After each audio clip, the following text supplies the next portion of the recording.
Discuss करने जा रहा हूं वो है बचत फलन की हम बात करते हैं। ठीक है कि बचत फलन किसे कहते हैं, पहली बात। दूसरी बात, सेविंग प्रोपेंसिटी क्या होती है, एक बचत करने की आदत क्या होती है। ठीक है, हम लोग देखते हैं कि अपने लाइफ में हम कुछ पैसे आते हैं, उन पैसे से कंजप्शन की प्रक्रिया सबसे पहले संपादित करते हैं। अपनी नीड्स, अपनी नेसेसिटीज़ को हम लोग सबसे पहले कंप्लीट करते हैं। नीड्स एंड नेसेसिटीज़ को कंप्लीट करने के बाद जो रेस्ट ऑफ द मनी हमारे पास बचती है, उस रेस्ट ऑफ मनी को हम लोग सेविंग कहते हैं। तो एक चीज तो क्लियर है कि बचत जो होती है वो उपभोग करने के पश्चात जो आय बचती है उसे हम बचत कहते हैं। एक व्यक्ति का टारगेट इनकम कमाना होता है, इनकम अर्न करना होता है। इनकम किसके लिए अर्न करता है, अपनी कंजप्शन एक्टिविटी को कंप्लीट करने के लिए, यानी वो कंजप्शन एक्सपेंडिचर को मेंटेन करने के लिए ऐसा काम करता है। ठीक है, लेकिन एक उपभोक्ता को यह नहीं पता होता है कि मुझे कंजप्शन में कितने खर्च करने हैं, तो हरदम उसकी इनकम जो होती है वो कंजप्शन नेचर से ज्यादा अर्न हो जाती है। तो जब हम कंजप्शन नेचर से ज्यादा अर्न कर लेते हैं तो हम लोग क्या करते हैं कि उपभोग के बाद जो पैसे बचते हैं उनको हम सेविंग में रख लेते हैं अपने पास। सेविंग क्या है, भविष्य की आवश्यकताओं को पूरा करने के लिए रखी गई मुद्रा का भाग, यानी मुद्रा का वो भाग जो हम भविष्य की आवश्यकताओं को पूर्ति करने के लिए रखते हैं, उसे हम लोग क्या कहते हैं, बचते कहते हैं। और बचते टेक्निकली क्या होती हैं, अगर मैं इस आय से, क्योंकि यहां पर आपके पास देख सकते हो कि y equal to C plus S होता है, और यहां पर हम देख सकते हैं कि y आपके पास इनकम को दिखाता, अगर मैं इकोनॉमिक्स में बात करता हूं तो नेशनल इनकम को बताता है, नेशनल इनकम को दर्शाता है, सी कंजप्शन को दर्शाता है, एस सेविंग को दर्शाता है। तो इस प्रकार अगर मैं बचत को टेक्निकली बोलता हूं तो बचत क्या है, आपसे कोई प्रश्न पूछे तो बचत, पहला आंसर एक साधारण आंसर, साधारण आंसर, बचत भविष्य की, जो हमारे पास भविष्य की अनसर्टेनिटी होती है, उस अनसर्टेनिटी से बचने का तरीका है बचत। और बचत कुछ नहीं है, भविष्य की आवश्यकताओं की पूर्ति के लिए हम जो पैसे अपने पास रखते हैं उसे बचत कहते हैं। द सेविंग क्या होता है, फ्यूचर की अनसर्टेनिटी को समाप्त करती है। क्लियर है कि सेविंग जो होती है फ्यूचर अनसर्टेनिटी को लेकर के होता है। ये एक डिफिनेशन जो होती है सोसाइटी वाली डिफिनेशन है, जो हम समाज में बता सकते हैं किसी व्यक्ति को। अब हम टेक्निकल डिफिनेशन की बात करते हैं, तो टेक्निकल डिफिनेशन क्या कहलाती है कि सेविंग क्या है, what is saving, saving income में से कंजप्शन पार्ट को माइनस करने के बाद जो कुछ बचता है उसे हम सेविंग कहते हैं, इसे हम सेविंग कहते हैं। तो इस प्रकार सेविंग जो है इकोनॉमी में दो वेरिएबल द्वारा निर्धारित होता है, क्योंकि सेविंग स्वयं में निर्धारित होना बड़ा मुश्किल हो जाता है। ये दो वेरिएबल पर डिपेंड करता है, और पहला वेरिएबल आपका है क्या, इनकम, और दूसरा वेरिएबल है कंजप्शन। ठीक है, अब हम ये जानते हैं कि कंजप्शन अमाउंट क्या होता है, सेविंग का इनकम के साथ पॉजिटिव रिलेशनशिप है, अगर किसी व्यक्ति की आय बढ़ेगी तो उसकी बचतें भी बढ़ेंगी। लेकिन वही इसका कंजप्शन के साथ क्या होता है, रिलेशनशिप जो होता है वो निगेटिव होता है, अगर कंजप्शन अमाउंट ज्यादा होगा तो सेविंग जो होगी वो कम होती जाएगी। अगर कोई व्यक्ति ज्यादा उपभोग करता है तो उसकी बचतें निश्चित रूप से कम होती चली जाएंगी। तो इस प्रकार हम क्या कह सकते हैं कि जो हमारी बचत होती है, अब हम उपभोग को कांस्टेंट मान लेते हैं, तो हम जब उपभोग को कांस्टेंट मान लेते हैं तो हम ये कह सकते हैं कि जो बचत होती है it is function of income, ये आय का फलन होती है। तो ये आपके टेक्निकल डिफिनीशन हो जाती है। टेक्निकल डिफिनीशन का मतलब यह हुआ कि अर्थव्यवस्था में बचत क्या है, बचत आय पर निर्भर करती है और दोनों चरों के मध्य धनात्मक सहसंबंध पाया जाता है।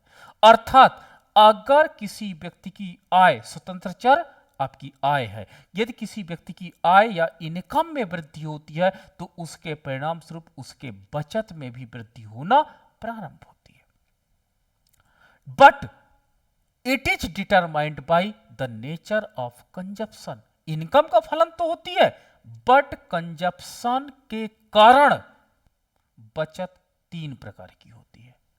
कारण क्या है? कंजप्शन। ठीक है, बचत निगेटिव हो सकती है, बचत जीरो हो सकती है, एंड बचत आपकी पॉजिटिव हो सकती है। जबकि कंजप्शन निगेटिव नहीं हो सकता, कंजप्शन जीरो नहीं हो सकता है, कंजप्शन सदैव पॉजिटिव होता है।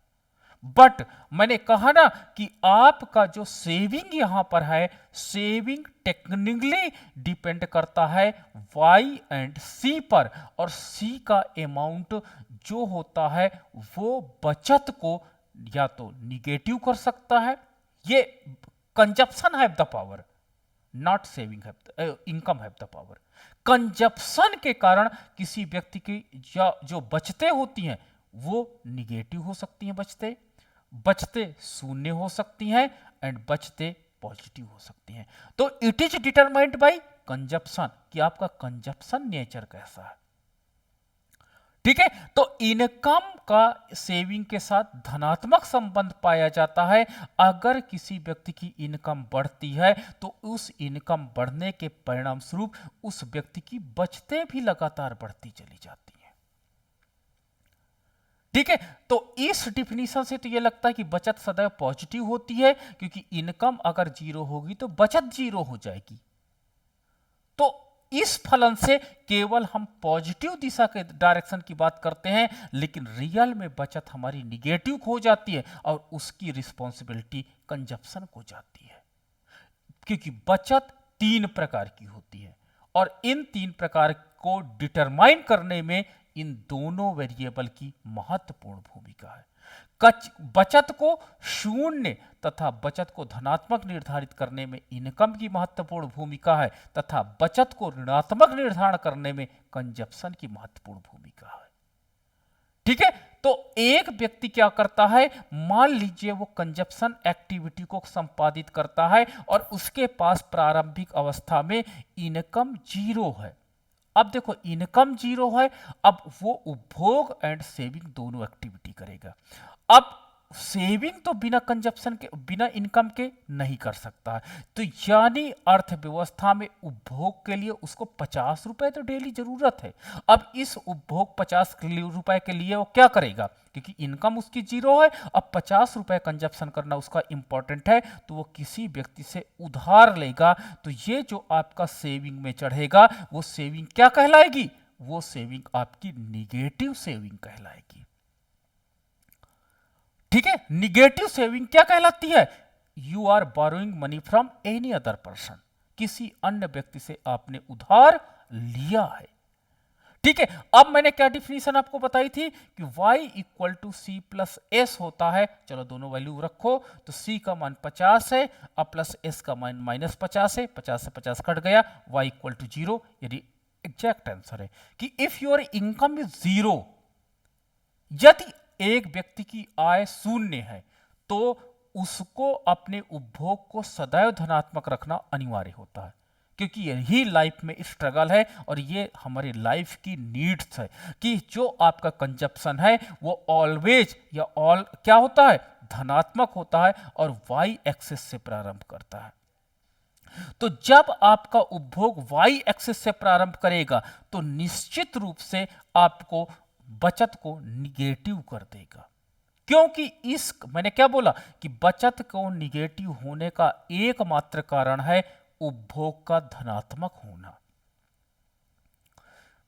आय का शून्यात्मक होना। आपकी आय शून्य है और आपको अपने कंजप्शन को मेंटेन करना है, तो आप क्या करोगे, अपने कंजप्शन को मेंटेन करने के लिए आपको किसी से उधार लेना पड़ेगा, तो आपकी बचतें क्या हो जाएंगी, आपकी बचतें ऋणात्मक हो जाएंगी। सपोज दैट आपने 50 रुपए कमा लिए, आपकी इनकम कितनी हो गई, 50 रुपए हो गई। तो इनकम जैसे आपकी 50 हो जाती है, इस इनकम से आपने अपने कंजप्शन को मेंटेन कर दिया, अपने कंजप्शन को मेंटेन कर दिया, अब आपकी बचत शून्य हो जाती है। ठीक है, क्योंकि जितनी इनकम आपने जनरेट किया वो इनकम क्या है, आपके कंजप्शन एक्टिविटी को पूरा कर रही है। और जब आपके कंजप्शन एक्टिविटी को पूरा कर रही है तो ये इसका मतलब होता है कि अब आपकी बचत शून्य है। चलिए C प्लस S को जोड़ो, 50, इनकम आपकी 50 हो गई। अब मान लीजिए एक उपभोक्ता है, वो 100 रुपए कमाता है। व्यक्ति का ऑटोनॉमस कंजप्शन मैंने क्या बोला था, कांस्टेंट होता है, 50 रुपए, that is needs of life. लेकिन अब वो इनकम कितनी कमा रहा है, 100। तो यानी 50 रुपए तो उसका ऑटोनॉमस कंजप्शन है, 20 रुपए उसका इंड्यूस्ड कंजप्शन है, यानी वो 70 रुपए खर्च कर रहा है। ठीक है, 70 रुपए खर्च करने लगा क्योंकि वो ऑटोनॉमस कंजप्शन से ज्यादा इनकम अर्न कर रहा है। जब ऑटोनॉमस कंजप्शन से ज्यादा इनकम करने लगता है तो उसका कंजप्शन क्या होता है, इंप्रूव कर जाता है। और जब कंजप्शन इंप्रूव करता है तो अब 70 रुपए कंजप्शन के एक्टिविटी पे खर्च करने के बाद उसके पास कितने बचते हैं, उसके पास अब 30 रुपए बचते हैं। तो यहां से आपकी बचत धनात्मक हो जाती है। ठीक है, अब देखिए मेन कॉन्सेप्ट हमारा यहीं पर डेवलप होता है कि जो आपकी बचत होती है वो ऋणात्मक होती है, निगेटिव आपकी सेविंग्स होती है, आपकी सेविंग्स शून्यात्मक होती है, और आपकी सेविंग्स क्या होती है, आपकी सेविंग्स पॉजिटिव होती है। तो 3 प्रकार की बचतें पाई जाती हैं। ये आपको डिफिनीशन से क्लियर हो गया कि बचत आय का फलन होती है, और जैसे जैसे किसी व्यक्ति की आय बढ़ती है बचतें बढ़ती चली जाती हैं। लेकिन उपभोग के कारण, उपभोग के धनात्मक प्रभाव के कारण बचत ऋणात्मक हो सकती है। ठीक है, जैसे जैसे आपकी इनकम बढ़ती जाती है ये ऋणात्मक जो बचत होती है उसको सकारात्मक में कन्वर्ट कर देती है। तो ये पॉइंट आपका क्लियर हो जाना चाहिए कि बचत को निगेटिविटी के लिए रिस्पॉन्सिबल कंजप्शन वेरिएबल है, नॉट इनकम। क्योंकि यहां पर आप देखिए कि इफ योर इनकम इज 0 तो कंजप्शन रिस्पॉन्सिबल है आपको उधार लेने के लिए, आपकी इनकम नहीं रिस्पॉन्सिबल है, क्योंकि इनकम यहां पर न्यूट्रल है। अगर आपके पास कंजप्शन एक्टिविटी का संपादित करना अनिवार्य नहीं होता तो कभी भी बचत को निगेटिव होने के लिए रिस्पॉन्सिबल नहीं करती। ठीक है, फिर इनकम आई और उस इनकम ने क्या किया, कंजप्शन एक्टिविटी को कंप्लीट किया, जो बचत हो गए। तो इस प्रकार जो आपकी बचतें होती हैं वो आय का फलन होती हैं, और जैसे जैसे किसी व्यक्ति की आय बढ़ती जाती है वैसे वैसे उसकी सेविंग्स भी बढ़ती चली जाती है। और बचत, क्योंकि आय के शून्य होने पर बचत ऋणात्मक होती है, इसलिए बचत 3 प्रकार की पाई जाती है।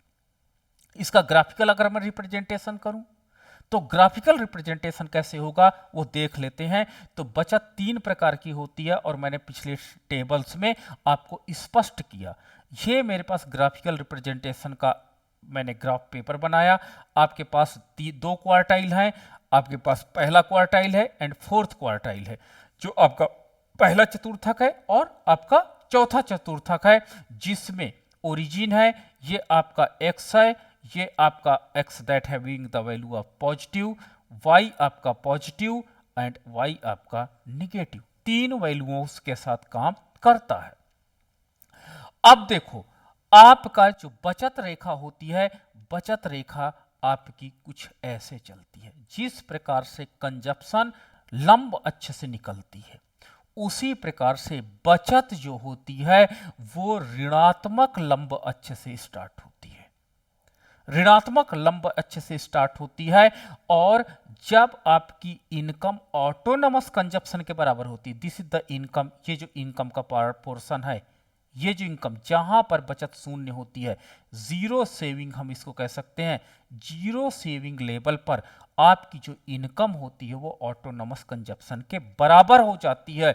और उसके बाद अगर आप ऑटोनमस कंजप्शन के बाद ज्यादा अर्न करते हो तो जैसे जैसे आपकी इनकम बढ़ती चली जाएगी उसके परिणाम स्वरूप आपकी बचतें भी बढ़ती चली जाएंगी। तो इस प्रकार जो आपकी बचत में निगेटिविटी है, यहां पर आप देख सकते हो कि निगेटिविटी कितनी है, ये निगेटिव है। ये निगेटिव जो सेविंग है माइनस एस जो है that is equal to minus S किसके बराबर होगा, ऑटोनॉमस कंजप्शन के बराबर होगा, सी 0 के बराबर होगा। ऑटोनॉमस कंजप्शन के बराबर आपको क्या करना पड़ेगा, बचते निगेटिव कर देगा। ठीक है, अगर मैं मनी टर्म में बात करता हूं तो मनी टर्म में जब तक आप ऑटोनॉमस कंजप्शन के बराबर इनकम आप जनरेट नहीं करने लगते हो तब तक बचते आपकी निगेटिव रहती है। जैसे एक व्यक्ति ऑटोनॉमस कंजप्शन के बराबर अर्निंग करना प्रारंभ कर देता है, उसके परिणाम स्वरूप उसकी बचते क्या होती हैं, शून्य पर आ जाती हैं।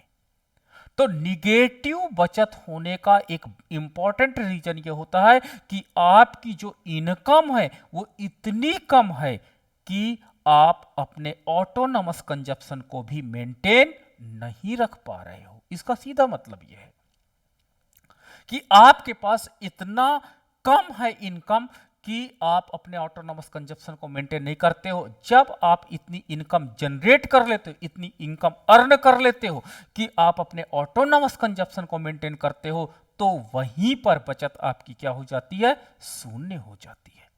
तो शून्य बचत का कारण आपका ऑटोनॉमस कंजप्शन को मेंटेन किया गया है आपकी मिनिमम इनकम द्वारा, ये इसका मतलब होता है। ठीक है, सीधा मैं लिख देता हूं कि जीरो सेविंग का मतलब क्या हुआ।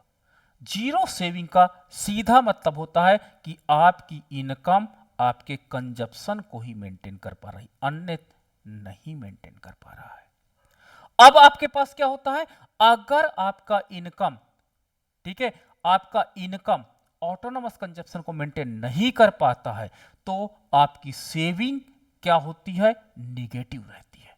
तो ये पॉइंट आपका इंपॉर्टेंट यहां पर होता है। तो जैसे आपका ऑटोनॉमस कंजप्शन आपका इनकम के बराबर हो जाता, उसके बाद अगर आपकी इनकम बढ़ती जाएगी तो सेविंग पॉजिटिव बढ़ती चली जाएगी, और ये आपका आधार अक्ष से, जैसे लंब अक्ष के किसी मिडिल पॉइंट से या किसी पॉइंट से आपका कंजप्शन फंक्शन जनरेट होता है, उसी प्रकार आपका सेविंग फंक्शन आपके आधार अक्ष से स्टार्ट होता है।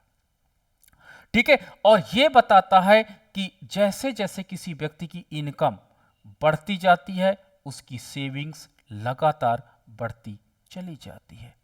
इनकम बढ़ने के साथ साथ सेविंग लगातार बढ़ती चली जाती है। तो ये आपके पास पॉजिटिव सेविंग का एरिया है, पॉजिटिव सेविंग है। इसके पहले अगर आपकी इनकम का लेवल Y1 है जो अत्यधिक कम है, तो आपकी बचतें क्या हो जाएंगी, निगेटिव हो रही हैं। आपकी इनकम Y2 हो जाती है तो आपकी सेविंग्स निगेटिव तो रहेगी लेकिन उसका अमाउंट कम रहेगा। आपकी इनकम और बढ़ती है, दैट इज Y3, और Y3 के बराबर अगर आपकी इनकम बढ़ती है तो आपकी सेविंग अभी भी निगेटिव बट पहले से अमाउंट कम हो जाता है। तो ये पॉइंट हमने सीखा कि जो बचत होती है ये परफेक्टली डिपेंड करती है इनकम पर, बट इसकी negativity it will be depend upon the autonomous consumption पे निर्भर करता है। ठीक है, तो ये कॉन्सेप्ट हमने सीखा। अब चलिए दो पॉइंट इसके साथ सीखना हमको और इंपॉर्टेंट हो जाता है। दो पॉइंट कौन कौन सा है कि एवरेज प्रोपेंसिटी टू कंज्यूम क्या होता है, तथा एवरेज प्रोपेंसिटी टू सेविंग क्या होता है, तथा average marginal propensity to saving क्या होता है। तो ये दो चीजों को हमको सीखना यहां पर इंपॉर्टेंट हो जाता है। तो चलिए देखते हैं। तो पहला पॉइंट आपका है कि एवरेज प्रोपेंसिटी टू सेव क्या है, सेविंग क्या है। तो एवरेज प्रोपेंसिटी टू सेविंग यानी बचत की औसत प्रवृत्ति, जिसको हम लोग बोलते हैं बचत की औसत प्रवृत्ति।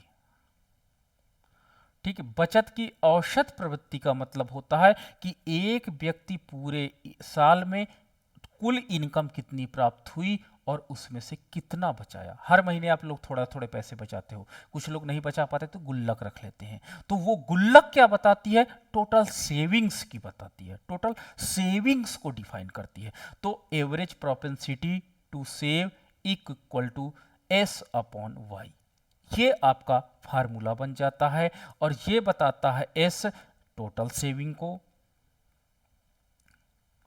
और आपका y बताता है टोटल इनकम को, टोटल इनकम को। ठीक है, तो इस प्रकार एवरेज प्रोपेंसिटी टू सेविंग आपको निकल के आती है और एवरेज प्रोपेंसिटी टू सेविंग का मान 0 और 1 के बीच में ही होता है। अगर आपकी सेविंग 0 है, सेविंग यहां पे 0 भी हो सकती है, तो एवरेज प्रोपेंसिटी टू सेव का मान 0 आ जाएगा। लेकिन अगर आप पूरी इनकम को बचा लेते हो, ठीक है, पूरी इनकम को बचा लेते हो, तो आपकी एवरेज प्रोपेंसिटी टू सेविंग 1 हो सकती है। लेकिन आप कभी भी 1 पर नहीं आओगे। 1 पर क्यों नहीं आ सकते हो? इसका एकमात्र कारण है क्योंकि आपका कंजप्शन कभी 0 नहीं हो सकता है, यानी पूरी इनकम आप कभी एनी हाउ नहीं बचा सकते हो। आप कह लो कि नहीं, पूरे साल की जो मेरी इनकम है वो बचा ले जाऊंगा, ठीक है, और किसी के ऊपर ये नहीं कि मम्मी पापा का से कर्जा लेके खाने लगो और कह दो देखो सर हमने बचा के दिखा दी, ये नहीं। पहला मान्यता है कि आपका कंजप्शन आपकी इनकम द्वारा डिटरमाइन होता है, किन्स की इस मान्यता को लेकर के चलते हैं। तो पूरे साल आप कह दो कि नहीं सर मैं भूखे रहूंगा बट इनकम बचा के दिखाऊंगा, तो इस तरह की कंडीशन में मे भी पॉसिबल हो सकता है कि पूरे साल आप कुछ भी ना खाओ और पूरी इनकम को एज इट इज रख लो। बट ह्यूमन नेचर के साथ इट इज नॉट पॉसिबल। तो जब हम मानव के साथ इस तरह की घटना नहीं पॉसिबल होती है, तो इसलिए 0 पॉसिबिलिटी तो हो सकती है बट 1 पर कभी भी आप नहीं आ सकते हो। यानी किसी व्यक्ति का एवरेज प्रोपेंसिटी टू सेविंग 0 तो हो सकता है कि ठीक है मेरे पास 1000 रुपए मैंने कमाया पूरे साल में और 1000 खा गया, तो 1000 कमाया और 1000 खा गया, तो मेरी बचत क्या हो जाएगी? शून्य हो जाएगी। जब मेरी बचत शून्य हो जाएगी तो बचत को मैं 0 से डिफाइन करूंगा 1000 से, तो मेरे पास कुछ नहीं। तो इस प्रकार एक व्यक्ति का एवरेज प्रोपेंसिटी टू सेविंग 0 हो सकती है बट उसका एवरेज प्रोपेंसिटी टू क्या होती है? सेविंग कभी भी 1 नहीं हो सकती है। इसका एकमात्र कारण है, ये एग्जाम में सिविल में पूछा गया है कि क्यों किसी व्यक्ति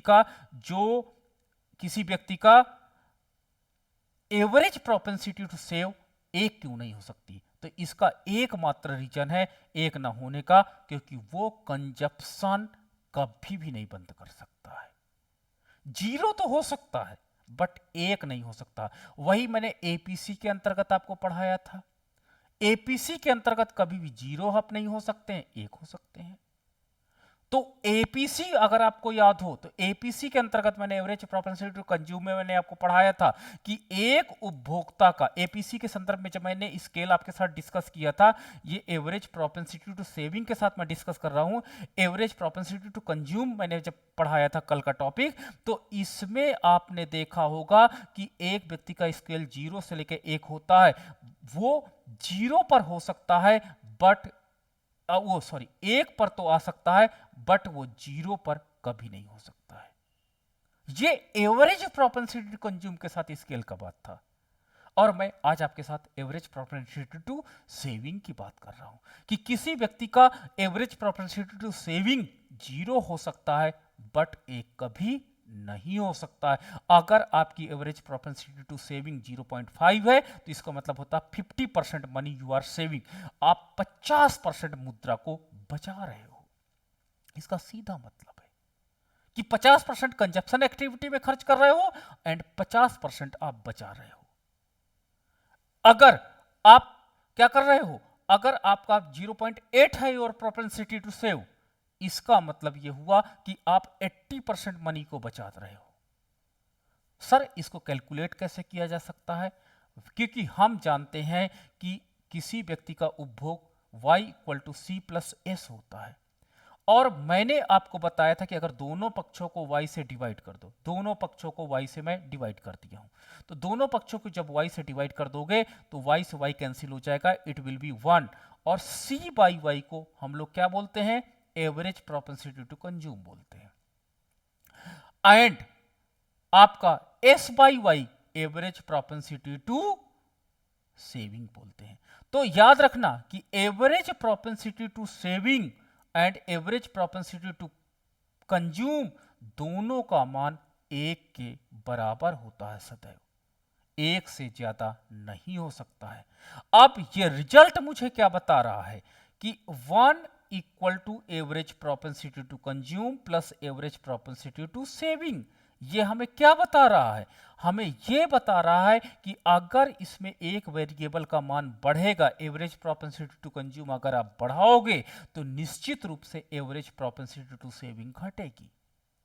अगर किसी व्यक्ति का उपभोग व्यवहार ज्यादा है, खर्चीला व्यक्ति ज्यादा, तो निश्चित रूप से वो पैसे कम बचाएगा।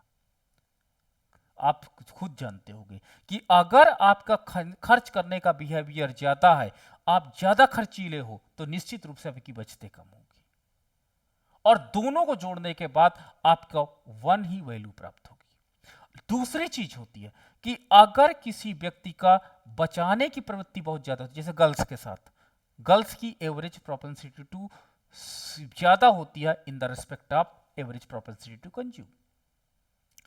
ठीक है, बॉयज में क्या होता है, पैसे आते ही पहले कंजप्शन के विषय में सोचते हैं, गर्ल्स पैसा आते ही सबसे पहले सेविंग्स के विषय में सोचते हैं, इतना बचा लेते हैं, अब कंजप्शन को मेंटेन करते हैं। तो उनके लिए वेरिएबल कहां से स्टार्ट होता है? उनके propensity, average propensity to saving बढ़ेगी तो निश्चित रूप से एवरेज प्रोपेंसिटी टू कंज्यूम घट जाएगा, औसत उपभोग प्रवृत्ति उनकी कम होने लगती है। तो ये फार्मूला हमको बताता है कि जैसे जैसे इस स्केल पे, मैं कोई एक स्केल ले लेता हूं, तो एक स्केल पे अगर हम एक में आगे बढ़ते हैं तो निश्चित रूप से दूसरे स्केल में हम पीछे की ओर आएंगे। मतलब क्या हुआ? इसका मतलब यह हुआ कि मान लीजिए मैंने एक स्केल लिया है, ठीक है, एक स्केल मैंने लिया है और ये मेरा स्केल है 0 से लेकर के 1, जो मैंने आपके साथ डिस्कस किया। ठीक है, 0 से लेकर के 1 है। अगर मैं ऊपर एवरेज प्रोपेंसिटी टू कंज्यूम को ऊपर रख लेता हूं, ऊपर वाले पोर्शन में, अगर एवरेज प्रोपेंसिटी टू कंज्यूम आगे की ओर बढ़ता है, ये देखो ट्रेन की तरह आगे बढ़ता चला जा रहा है, पहले 0.2 था, फिर 0.3 हुआ, फिर 0.4 हुआ, फिर 0.5 हुआ, फिर 0.6 हुआ, फिर 0.7 हुआ। तो अगर किसी व्यक्ति की उपभोग प्रवृत्ति बढ़ती चली जाती है तो नीचे ट्रेन मान लीजिए मार्जिनल प्रोपेंसिटी टू कंज्यूम वाली ट्रेन है, मार्जिनल प्रोपेंसिटी टू कंज्यूम उसकी लगातार कम होती चली जाएगी। ये ऐसे चलता है, ठीक है, ये मार्जिनल प्रोपेंसिटी टू कंज्यूम ऐसे चलता है कि अगर एपीसी बढ़ेगी, आगे की ओर आएगी, तो मार्जिनल प्रोपेंसिटी टू कंज्यूम 1 से 0 की तरफ चलना चालू कर देगी। ठीक है, तो यानी कम होना प्रारंभ हो जाएगा, यह पॉइंट आप याद रखना। ठीक है, इसी फार्मूले के आधार पे आप कैलकुलेट कर सकते हो। अगर एक उपभोक्ता की एवरेज प्रोपेंसिटी टू कंज्यूम दी गई है, सपोज दैट एक मोहन नाम का लड़का है और उसकी एवरेज प्रोपेंसिटी टू कंज्यूम 0.8 है, ठीक है, एपीसी कितना है? 0.8 है, यानी उसकी खर्च करने की प्रवृत्ति कितनी है? 80% है। तो मैं इस फार्मूले में रख देता हूं, तो इस फार्मूले में आप रखोगे तो 1 equal to A P C plus APS, और एपीसी क्या है? 0.8 है प्लस एपीएस है, तो 1.0.8 इक्वल टू एपीएस, यानी एवरेज प्रोपेंसिटी टू सेविंग कितनी हो जाएगी? 0.2 हो जाएगी। तो मैंने बोला कि अगर एक इसमें से, दोनों में से एक वेरिएबल का मान बढ़ेगा तो दूसरे वेरिएबल का मान निश्चित रूप से कम होता चला जाएगा, और दोनों का एग्जैक्ट मान कभी भी 1 से ज्यादा नहीं होगा। क्लियर हो गया होगा, सभी को क्लियर हो गया होगा कि अच्छा ये रिलेशनशिप पाया जाता है, क्योंकि income determine the consumption and rest of the money is called saving. तो एक उपभोक्ता अपनी इनकम को या तो कंजप्शन करता है या तो सेविंग में बचा के रखता है। ठीक है, दो ही काम करता है, तीसरा काम वो नहीं करता, आपने देखा होगा। चलो, तो ये क्लियर हो गया। अब हम बात करते हैं मार्जिनल प्रोपेंसिटी टू सेविंग का। तो मार्जिनल प्रोपेंसिटी टू सेविंग वही बात है कि अगर किसी व्यक्ति की इनकम में परिवर्तन होता है तो उसके परिणाम स्वरूप उसकी बचत में क्या परिवर्तन होता है, उसका ratio marginal propensity to saving कहलाती है। अगर मान लीजिए मार्जिनल प्रोपेंसिटी टू सेविंग का मतलब क्या होता है कि delta S upon delta Y. तो delta S upon delta Y को हम लोग कहते हैं। ठीक है, अब delta S upon delta Y, अगर उसकी इनकम बढ़ती है, चेंज होती है, तो उसकी बचत में चेंज होने की क्या प्रवृत्ति पाई जाती है, इसको हम लोग मार्जिनल प्रोपेंसिटी टू सेविंग कहते हैं। ठीक है, तो मार्जिनल प्रोपेंसिटी टू सेविंग, अगर एक व्यक्ति की इनकम बढ़ी है तो उसने बढ़ी हुई इनकम में से कितना बचाना प्रारंभ कर दिया है, इसके रिलेशनशिप को हम लोग स्टेब्लिश करते हैं। ठीक है, इसमें भी वही पाया जाता है कि आपकी इनकम, ठीक है, इनकम उपभोग करोगे या तो सेविंग करोगे। अगर आपकी इनकम परिवर्तित होगी तो निश्चित रूप से आपका उपभोग परिवर्तित होगा, निश्चित रूप से आपकी बचत परिवर्तित होगी। दोनों पक्षों को डेल्टा वाई से विभाजित कर दीजिए। जब दोनों पक्षों को डेल्टा वाई से हम विभाजित करते हैं तो ये आपका कटने के बाद एक हो जाता है, equal to delta C upon delta Y क्या कहलाता है, मार्जिनल प्रोपेंसिटी टू कंज्यूम कहलाता है, plus delta S upon delta Y क्या कहलाता है, मार्जिनल प्रोपेंसिटी टू सेविंग कहलाता है। तो इस प्रकार हमारे पास फार्मूला क्या बन जाता है कि एक उपभोक्ता की जो सीमांत बचत प्रवृत्ति है और सीमांत उपभोग प्रवृत्ति है, दोनों का योग इकाई के बराबर होना चाहिए। और वही रूल्स जो एपीसी और कहते एपीएस में लागू होता है कि अगर एक चर का मान बढ़ेगा, अगर किसी व्यक्ति की सीमांत उपभोग प्रवृत्ति ज्यादा होगी तो निश्चित रूप से उसकी बचत प्रवृत्ति कम होगी, और अगर उसकी बचत प्रवृत्ति ज्यादा है तो निश्चित रूप से उसकी उपभोग प्रवृत्ति कम होगी। वही जीरो से लेकर के एक स्केल की हम बात करते हैं, तो अगर मैं एमपीसी को ऊपर वाले स्केल में रख लेता हूं तो मार्जिनल प्रोपेंसिटी टू सेविंग को मैं नीचे वाले स्केल में रखता हूं, तो अगर किसी व्यक्ति की एमपीसी बढ़ती जाएगी तो निश्चित रूप से उसकी एमपीएस लगातार कम होती चली जाएगी, और लेकिन दोनों का योग इकाई से बराबर होगा, इकाई के सदैव बराबर होगा। ठीक है, तो ये रिलेशनशिप पाया जाता है आपका marginal propensity to save and marginal propensity to consume के मध्य। ठीक है, मैंने दोनों डिफिनीशन आपके साथ क्लियर किया। अब चलिए, what is the relationship between marginal propensity to saving and average propensity to saving in the respect of saving function. Saving function में क्या रिलेशनशिप होता है, इसके विषय में जान लेते हैं। तो मैंने आपके साथ अभी डिस्कस किया कि जो सेविंग फंक्शन होता है वो सेविंग फंक्शन तीन प्रकार का पाया जाता है।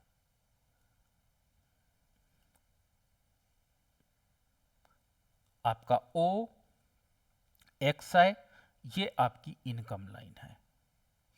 ऊपर वाला आपका, ऊपर वाली लाइन क्या कहलाती है, ऊपर वाली लाइन आपकी कहलाएगी पॉजिटिव सेविंग को, पॉजिटिव सेविंग, एंड नीचे line minus saving, negative saving को। अब देखिए सेविंग लाइन कैसी होती है, सेविंग लाइन आपकी, सेविंग लाइन आपकी कुछ ऐसी होती है, यानी s is the function of y होती है। अगर मैं बात करता हूं, ठीक है, देखो, अगर मैं बात करता हूं कि ए पॉइंट पर, मैं इन रियलिस्टिक कंडीशन पे नहीं बात करता हूं, इस पॉइंट पे नहीं बात कर सकता हूं कि जब किसी उपभोक्ता की इनकम ही जीरो हो जाएगी तो दोनों का रिलेशनशिप भी जीरो ही होगा। तो मैं बात ए पॉइंट यहां पे लेता हूं कि ए पॉइंट पर एवरेज प्रोपेंसिटी टू सेविंग क्या होगी तथा मार्जिनल प्रोपेंसिटी टू सेविंग क्या होगी। तो ए पॉइंट, जिस पॉइंट पर आपको एवरेज प्रोपेंसिटी निकालना, उसको मूल बिंदु से मिला दो। जब मूल बिंदु से मिला दिए तो एवरेज प्रोपेंसिटी टू सेविंग हो गई। एवरेज प्रोपेंसिटी टू सेविंग मिल गई, दैट इज 1। मैंने क्या बोला था कि आप जिस पॉइंट पर एवरेज प्रोपेंसिटी टू सेविंग निकालना चाहते हो उसको मूल बिंदु से मिला दो। And marginal propensity to, and marginal propensity to saving के लिए स्लोप लाइन ड्रा करोगे। तो यस, मैंने स्लोप लाइन ड्रा किया। तो ये स्लोप लाइन स्मॉल ए से है, दैट इज कॉल्ड एमपीएस। तो ये मार्जिनल प्रोपेंसिटी टू सेविंग है। अब देखिए यहां पर आप देख सकते हो कि मार्जिनल प्रोपेंसिटी टू सेविंग का मान ज्यादा है 1 का in the respect of average propensity to saving के, यानी बचत फलन के संदर्भ में सीमांत बचत प्रवृत्ति का मान ज्यादा होता है औसत बचत प्रवृत्ति से। पहला रिजल्ट। चलिए दूसरे रिजल्ट पे आते हैं, और दूसरा रिजल्ट हमें क्या बताता है, तो सेकंड रिजल्ट मैंने कोई बी पॉइंट माना, और इस बी पॉइंट पर मैंने इसको आधार अक्ष से मिला दिया, और आधार अक्ष से आपकी अगर आपकी इनकम y2 है तो इस पॉइंट पर एवरेज प्रोपेंसिटी निकालता हूं, तो इसको ओरिजिन से मिला देता हूं, और ओरिजिन से मिलाने के बाद ये आपका ढाल जो बताता है एवरेज प्रोपेंसिटी टू सेविंग 2 को बताता है। ठीक है, तो ये 2 का मिल जाएगा। अब हम इस पे स्लोप लाइन ड्रा करते हैं, तो स्लोप लाइन ड्रा करेंगे तो स्लोप लाइन इसी के ऊपर ओवरलैप करेगी, तो ओवरलैप करेगी तो ये b और ये स्मॉल b हो जाएगी, और स्मॉल b, तो यहां पर भी b पॉइंट पर क्या निकल कर आता, marginal propensity to saving 2 is greater than average propensity to saving आपका 2 जो आपका है, देखिए ये औसत बचत प्रवृत्ति से सीमांत बचत प्रवृत्ति यहां पर जाता है।